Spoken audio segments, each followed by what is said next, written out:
we can start listening to it now.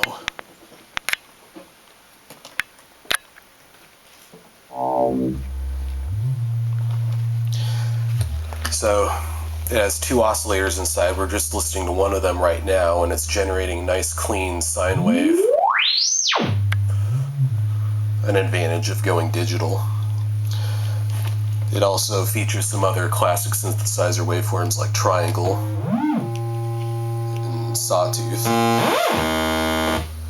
And there's also a waveform discontinuity control which can modulate the wave shape. And it's kind of different for triangle. That one's my favorite.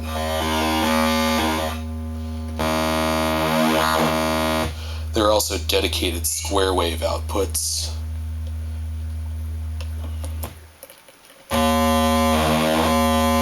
And then the center output with the blinking orange light, that's actually an exclusive OR of the two square outputs, so it's kind of like the old ARP Odyssey ring mod.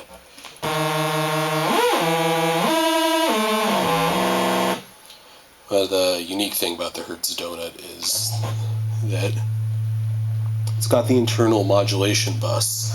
So the modulation oscillator can be set to modulate parameters of the primary oscillator without using any patch cords.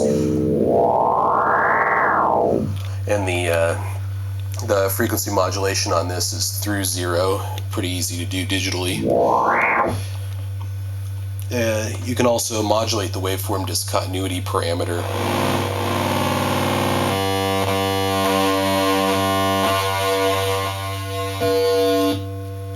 And there's also a simple amplitude modulation mode as well, so you can get your sidebands going on.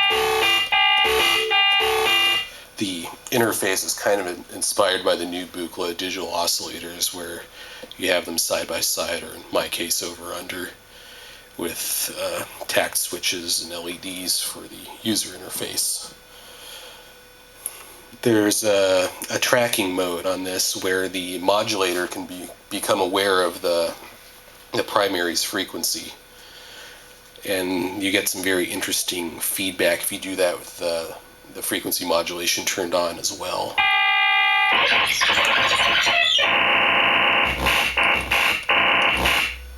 Actually, with the 3 LEDs on, that's the good tracking mode where there's no lag. It's useful for setting up FM ratios, where if you move the pitch of the primary oscillator, the modulator will follow. But the other 3 tracking modes I've set up have some sort of lag, so it jumps around in real funny ways if you modulate it quickly.